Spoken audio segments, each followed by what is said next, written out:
Assalamualaikum warahmatullahi wabarakatuh. Innal hamdalillah wassalatu wassalamu ala Rasulillah wala haula wala quwata illa billah amma ba'du.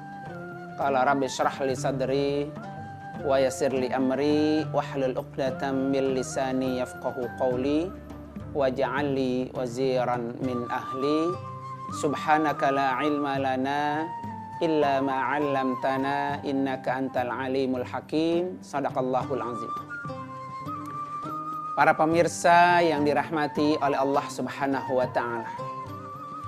Hidup kita ini tidak ubahnya seperti seorang pedagang. Ketika hidup kita ini seperti orang pedagang, artinya yang terfikirkan di kepala kita adalah bagaimana supaya modal kita bisa cepat kembali. Setelah modal itu kembali, tentunya kita bagaimana supaya mendapatkan keuntungan.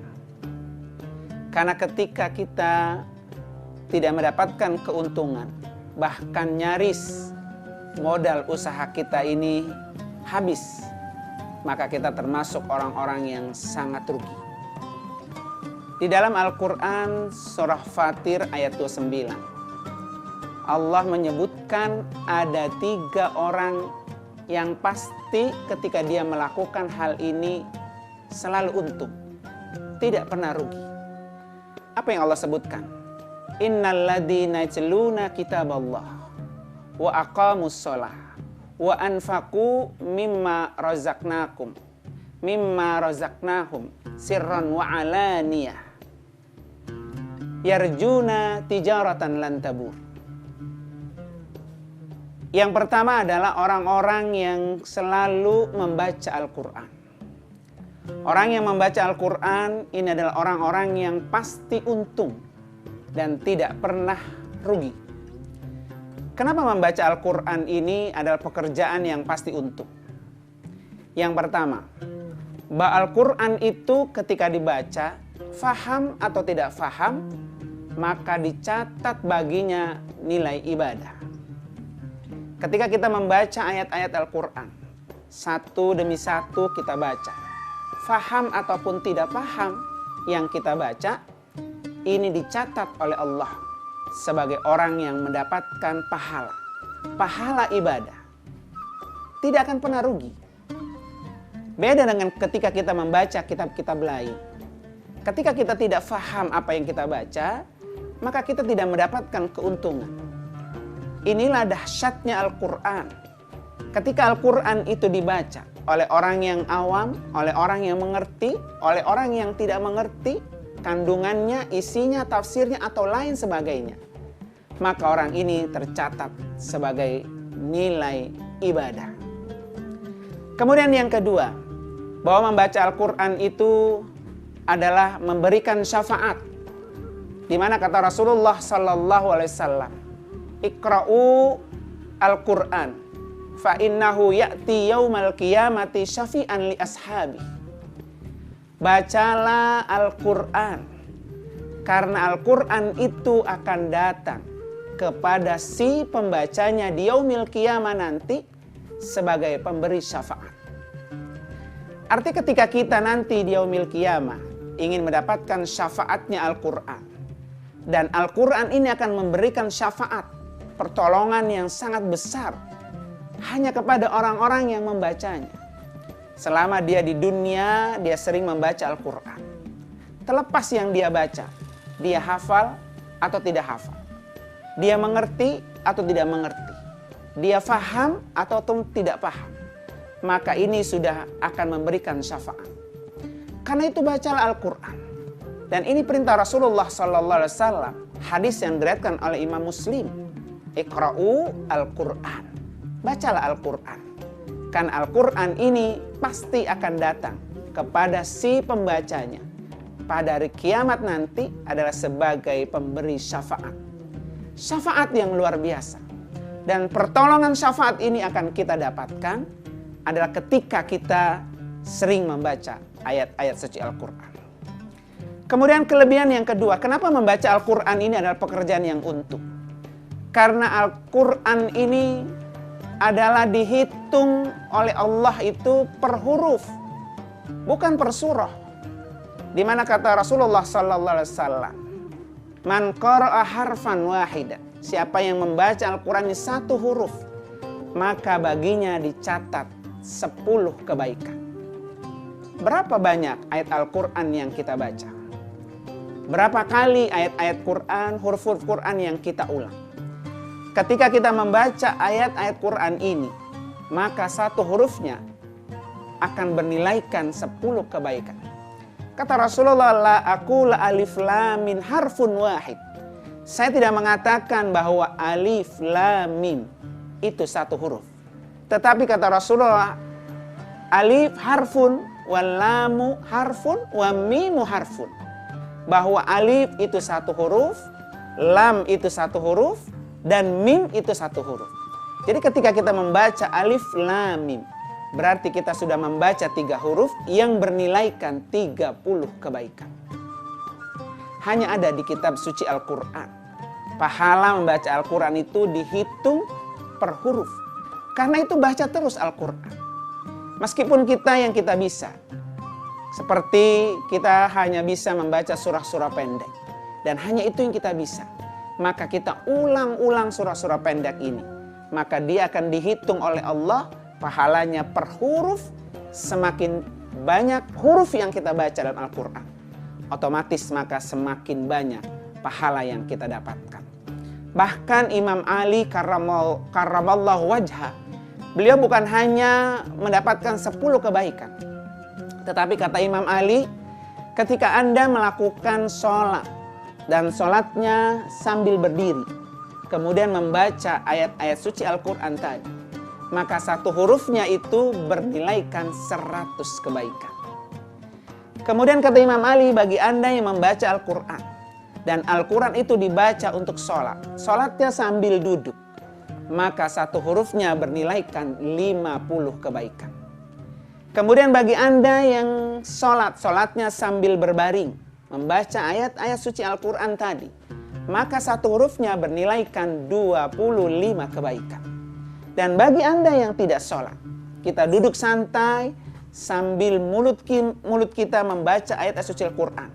Apakah itu surah Al-Ikhlas, dengan berulang kali kita baca, maka itu dicatat oleh Allah satu hurufnya 10 kebaikan.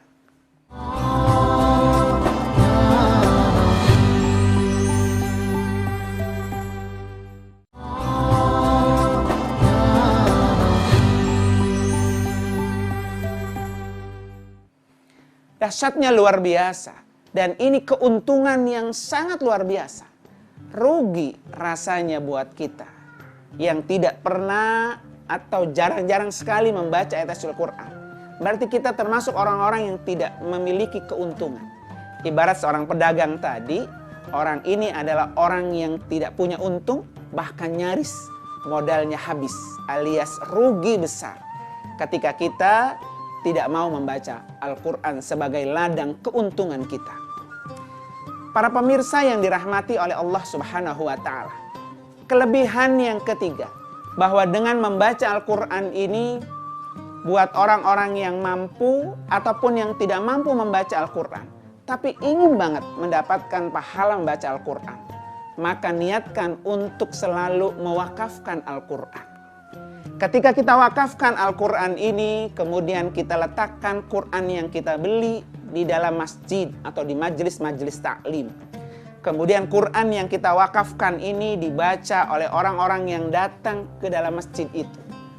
Maka yang mewakafkan ini termasuk orang-orang yang beruntung karena dia mendapatkan aliran pahala dari Quran yang pernah dia wakafkan. Kan itu para pemirsa, bagi kita barangkali yang tidak begitu pandai membaca Al-Quran, tapi ingin sekali mendapatkan pahala membaca Al-Quran, maka wakafkanlah Al-Quran itu ke tempat-tempat di mana orang banyak membaca ayat Al-Quran. Para pemirsa yang dirahmati oleh Allah Subhanahu wa Ta'ala, di samping itu pula bahwa bukan hanya mewakafkan Quran, orang itu akan berkelimpahan pahala, keuntungan tentang yatluna kitab Allah, tentang membaca Al-Quran. Tapi ketika orang itu membangun sarana, prasarana, baik gedung, pendirian sekolah, majelis untuk melakukan pendalaman Al-Quran, untuk melakukan pengajaran di dalamnya Al-Quran, maka orang yang melakukan wakaf bangunan, wakaf fisik untuk tempat di mana diajarkan Al-Quran, maka otomatis dia adalah orang-orang yang beruntung, yang terus pahalanya mengalir, karena dia termasuk orang-orang yang yatsluna kitab Allah, mengembangkan orang-orang yang bisa membaca Al-Quran. Banyak hal yang bisa kita lakukan. Kita bisa membaca, maka bacalah Al-Quran, karena dia akan datang pada hari kiamat sebagai pemberi syafaat buat orang yang membacanya. Kemudian kita mampu membacanya digunakan buat sholat, maka gunakanlah ayat-ayat itu untuk sholat. Sambil berdiri, sambil kita membaca ayat-ayat suci Al-Quran tadi, setelah membaca surah Al-Fatihah, maka bernilaikan satu hurufnya 100 kebaikan. Kemudian bagi kita barangkali yang tidak begitu pandai membaca Al-Quran, maka niatkan untuk mewakafkan Al-Quran di berbagai masjid. Masjid mana saja. Apalagi kalau kita bisa mampu mewakafkan Quran ini di Masjidil Haram ataupun Masjid Nabawi, yang nilainya sama dengan 100.000 kali lipat. Kita mampu mewakafkan satu Quran, kemudian kita letakkan Quran itu di Masjidil Haram, sama halnya kita mendapatkan pahala 100.000 Al-Quran.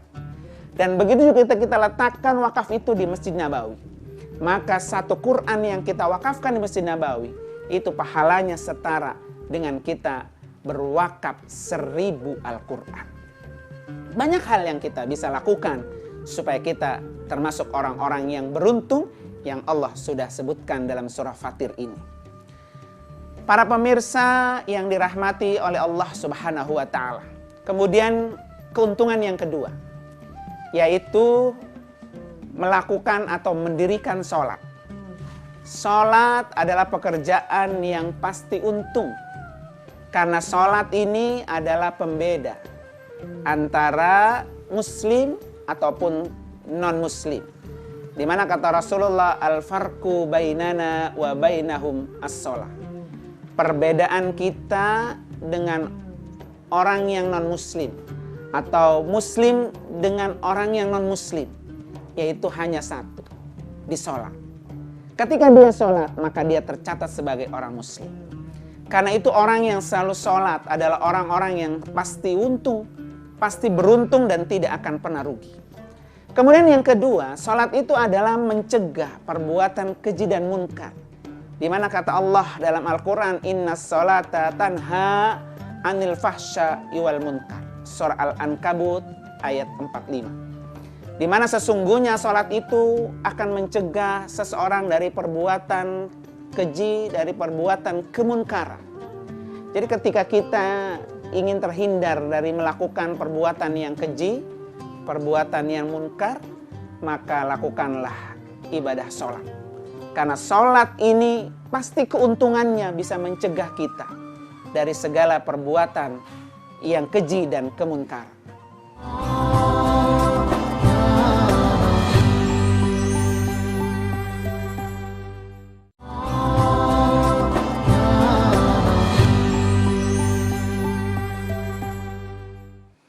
Para pemirsa yang dirahmati oleh Allah Subhanahu wa Ta'ala. Dalam hadis lain Rasulullah mengatakan as-sholatu nurun, bahwa sholat itu adalah cahaya. Hadis ini diriwayatkan oleh Imam Muslim.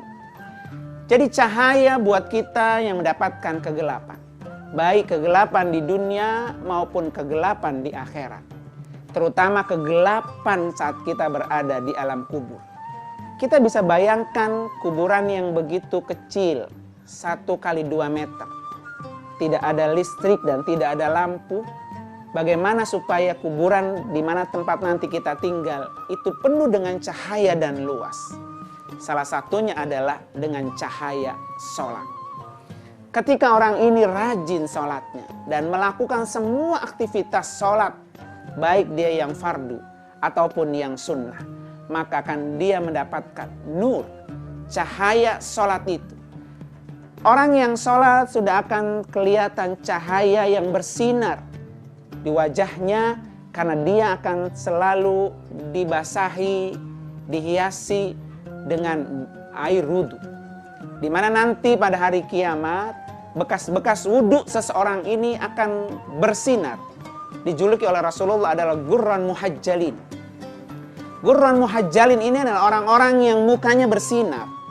Anggota wudhunya bersinar. Muka bersinar, tangan bersinar. Semua anggota wudhu itu bersinar. Disebabkan karena dia selalu disirami dengan air wudhu. Rasulullah Shallallahu Alaihi Wasallam adalah sebagai nabi terakhir. Sudah pasti umatnya begitu banyak karena sebagai khatamul anbiya, sebagai penutup para nabi. Nah, ketika Rasulullah ditanya, "Ya Rasulullah, bagaimana nanti di padang mahsyar saat Anda nanti akan dikumpulkan seluruh umat manusia, dari mulai umatnya Nabi Adam sampai dengan umatnya Nabi Muhammad. Bagaimana Anda bisa mengenali bahwa ini adalah umatku? Ini adalah umatku, di mana bahwa umat manusia itu semuanya bersatu dalam satu titik, yaitu di padang mahsyar." Kemudian Rasulullah menjawab, "Seandainya banyak sapi-sapi berwarna hitam, kemudian sapi saya ini berwarna putih, dan sapi saya itu berbaur dengan sapi-sapi yang hitam, maka saya akan sangat mudah untuk mengenali mana sapi saya. Karena sapi saya itulah yang berwarna putih. Itulah nanti umatku." Jadi nanti umatku di padang mahsyar seperti sapi-sapi atau kerbau-kerbau yang berkumpul antara kerbau yang hitam dengan kerbau yang putih. Ketika kita ingin mencari kerbau yang putih akan jauh lebih gampang dan lebih mudah. Karena dia adalah termasuk daripada umatku.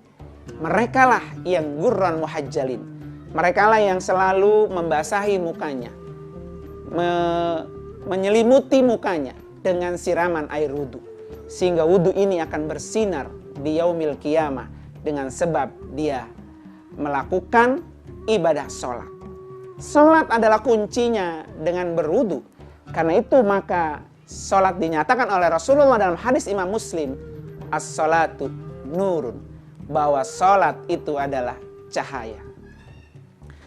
Para pemirsa yang dirahmati oleh Allah Subhanahu wa Ta'ala. Kemudian yang ketiga, keuntungan yang ketiga adalah melakukan infak di jalan Allah. Infak di jalan Allah itu adalah keuntungan yang pasti akan didapatkan buat orang-orang yang bisa melakukannya.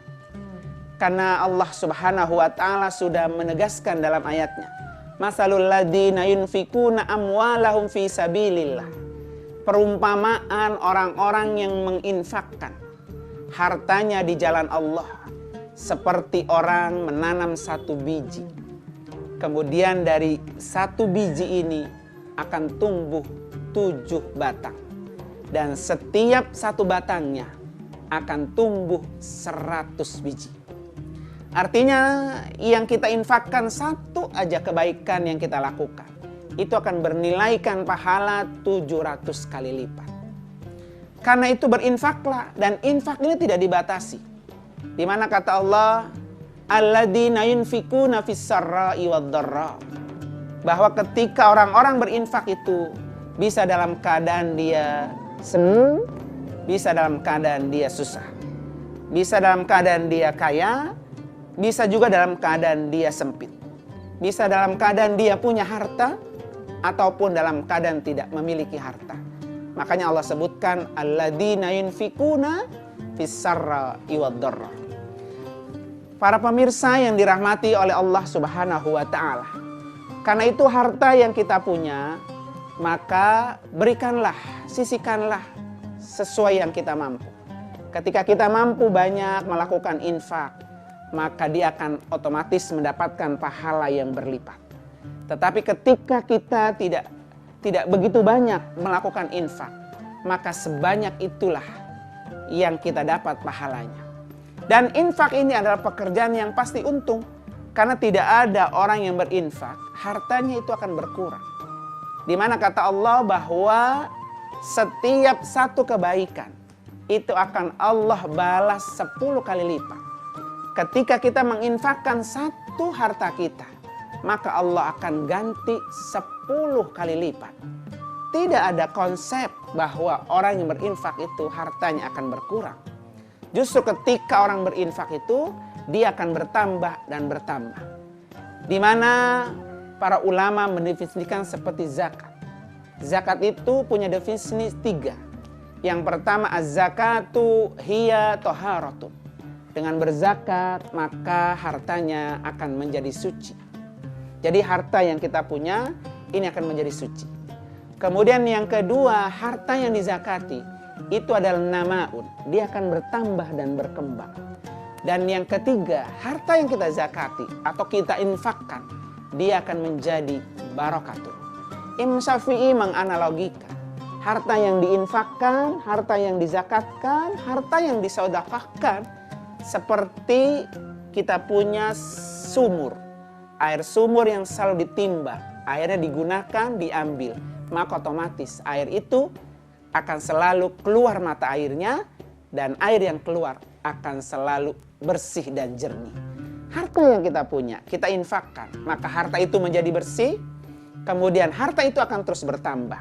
Harta itu pula menjadi harta yang penuh dengan keberkahan.